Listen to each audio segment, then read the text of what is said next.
প্রথম কথা, গাঙ্গেয় পশ্চিমবঙ্গের সবকটি জেলায় আজ থেকে শুরু করে আগামী 7 দিন শুষ্ক আবহাওয়া, প্রধানত আপনার ক্লিয়ার স্কাই, কোনো বৃষ্টিপাতের সম্ভাবনা নেই।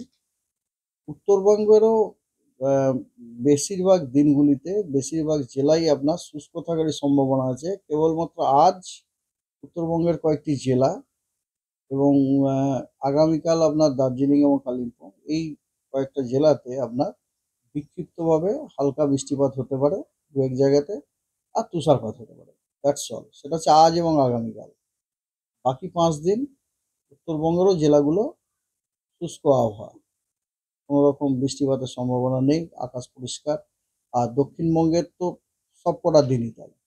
আর আপনার উত্তরবঙ্গে আজকে কয়েকটি জেলাতে আপনার থান্ডারস্টর্ম উইথ লাইটনিং এর ওয়ার্নিং দেওয়া হয়েছে, হলুদ সতর্কবার্তা। কিন্তু দক্ষিণবঙ্গের কোনো জেলার জন্য কোনো সতর্কবার্তা নেই। এই হচ্ছে মোটামুটি ওয়েদার। আর বাই দ্য মেইন টাইম, যেহেতু আপনার আজকে 1 মার্চ, গতকাল অ্যাজ ইউজুয়াল আজ থেকে নতুন সিজন শুরু হচ্ছে, মেটিওরোলজিক্যাল সিজন। আজ থেকে হচ্ছে প্রি মনসুন সিজন। আমরা এটাকে হট ওয়েদার সিজনও বলি। এই হট ওয়েদার সিজনের শুরুতে গতকাল আমাদের ডিপার্টমেন্ট থেকে আপনার প্রেস রিলিজ করে আউটলুক দেওয়া হয়েছে টেম্পারেচারের এবং হিট ওয়েভের। তো ওই আউটলুক তো সর্বভারতীয়ের জন্য দেওয়া হয়েছে, কিন্তু ওই আউটলুক থেকে আমরা চেষ্টা করেছি পশ্চিমবঙ্গের জন্য যে সময় কনসার্ন যে নিউজ, সেটাকে এক্সট্রাক্ট করা। সেটা এক্সট্রাক্ট করে আমরা যেটা পেয়েছি সেটা হচ্ছে মার্চ মাসে পশ্চিমবঙ্গের জেলাগুলিতে ম্যাক্সিমাম টেম্পারেচার স্বাভাবিকের থেকে বেশি থাকারই সম্ভাবনা আছে। আর মিনিমাম টেম্পারেচারেরও মার্চ মাসে স্বাভাবিকের থেকে বেশি থাকারই সম্ভাবনা আছে।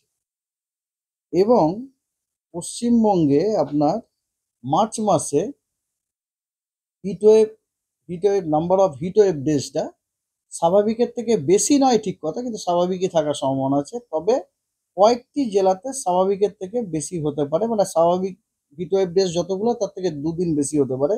সেই জেলাগুলো হচ্ছে পশ্চিমের কি জেলা, মেনলি এটা দেখা যাচ্ছে আপনার পশ্চিম বর্ধমান একটু পড়ছে, আর আপনার পড়ছে পুরুলিয়া, বাঁকুড়া।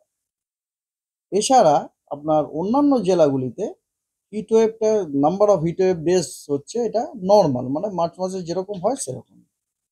আর সিজনের যে সিজনেরও বেরিয়েছে, সিজনের নিয়ে ব্যাপারটা হচ্ছে আমরা তো প্রতি মাসে মাসে আবার আপডেট দেবো, এপ্রিল মাসেরটা দেবো। তো সিজনের ইয়েটা হচ্ছে যে মার্চ এপ্রিল মে এই সিজনে আপনার এই সিজনে আপনার ম্যাক্সিমাম টেম্পারেচারের যে প্রবাবিলিটি সেটা আপনার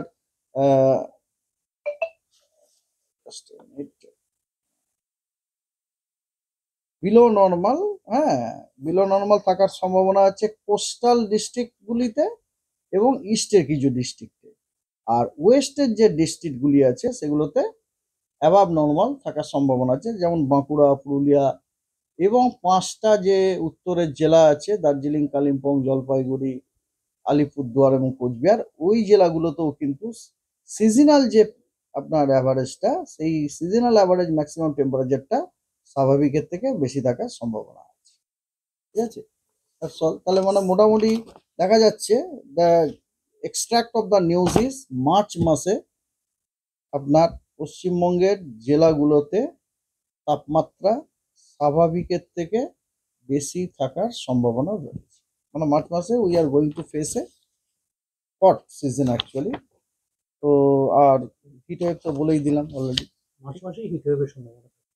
হিট ওয়েভ স্বাভাবিক, কিন্তু মার্চ মাসে কয়েকটি জেলাতে, যেগুলো নাম আমি বললাম, বাঁকুড়া, পুরুলিয়া এবং মেবি পশ্চিম বর্ধমান, ওইগুলো মানে ওই ছবি থেকে স্টার্ট করতে হচ্ছে তো, যেটুকু আমরা বুঝলাম ওই এই জেলাগুলোতে কিন্তু হিট ওয়েভ ডেজটা স্বাভাবিকের থেকে বেশি হতে পারে। মোর স্বাভাবিক যতদিন থাকে তার থেকে 2-3 দিন বেশি থাকারও সম্ভাবনা আছে পশ্চিমের জেলায়। কলকাতার ক্ষেত্রে আপনার কথা হচ্ছে ওই নর্মাল, যা বাকি ইনফরমেশন অন্যদের জন্য যেটা কলকাতার ক্ষেত্রে, তাই কলকাতার জন্য স্পেসিফিক কোনো ইয়ে নেই আর কি। সেটা ওই সব জেলার মধ্যেই পড়ে যায়। কলকাতার ক্ষেত্রে এইটুকু বলতে পারি যে মার্চ মাসে আপনার কলকাতারও ম্যাক্সিমাম টেম্পারেচার স্বাভাবিকের থেকে বেশি থাকার সম্ভব। ঠিক আছে।